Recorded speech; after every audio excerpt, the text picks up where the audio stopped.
Big news on the internet. TenZ and Kyedae have broken up. They've moved separate ways, as they put it in their own words. And I keep seeing it on my feed on YouTube. I keep seeing people, hating and throwing out these allegations and being like this, that. And I don't want to be one of those channels, okay? But I feel like I want to address it in a way of learning from this, right? I want us to be able to, because I think from any situation ever, we can look at it and we can take something from it. So what can we take from TenZ and Kyedae's breakup? Let's get it started. Right. So if you don't know what happened, let me quickly get you up to speed. So TenZ was a Valorant pro player, right? He got a girl and he was doing really good, one of the greatest players. She got cancer. He totally just gives up on his pro career, right? He quits that. And then he goes on to helping her with her content creation, right? So he's focusing a lot on growing her stuff.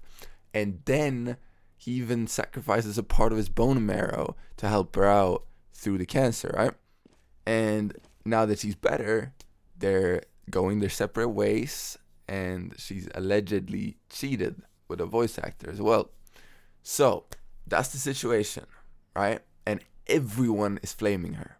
Everyone. But TenZ does not want that. I don't think he wants the entire internet to hate someone that he used to love, that he still loves. So all this drama and stuff is just making things worse. But it's an interesting topic, and I want to take a look at what we can learn. So let's get to the bottom of it. He probably feels like shit right now. Understatement. Like TenZ sacrificed it all for this girl, just for her, as soon as she gets better, to turn around and go with a voice actor, Chad looking motherfucker. Tragic. And if he went back in time, I bet he would make some moves different, right? And that's how we can learn from our mistakes in life. And this is what I think that he should have done. And moving forward, I think he can start doing this.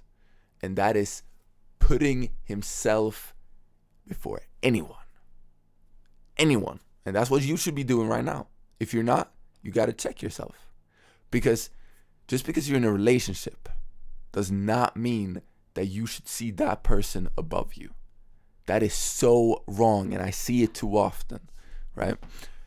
TenZ, he quit everything for her. But that is so stupid. You need to have an outlet. You need to have this one thing that you can do alone, without anyone else, without a girlfriend, without friends, some solo hobby or passion. It doesn't have to make money. It just has to be something that you can lean on, something that you can really enjoy without anyone. Because then no matter what happens, no matter if she dies in cancer, it's easier to move on. And you guys might be like, that's fucked up. That's so selfish. No, not at all. Taking care of yourself and putting yourself in focus is how you're able to love others even more. That's how you can actually be yourself in and out, right? So I don't want to be that guy, but one of the reasons why she probably felt less attracted to him was because he wasn't following his purpose. He wasn't following what made him him. One of the reasons why he was who he was when she met him, not just who he is when he's trying to make sure you're pleased. So you watching, if you're in a relationship right now, it could be a friend relationship, it could be a loving relationship. I want you to take a look at it and really try to see how balanced it is, because we're all after balance here. If you're putting too much into it, the other person is not. I want you to take a step back and find some hobbies, find some solo shit. Even if you both are putting equal, if you have time, please take time for yourself. You need that to become the best version of yourself. And doesn't your partner deserve that? And a better question, don't you deserve that? Thank you guys for watching. My name is Dove. If you enjoyed the video, leave us a little like. Tell us what the favorite food item is. And yeah, I'll talk to you soon. Peace.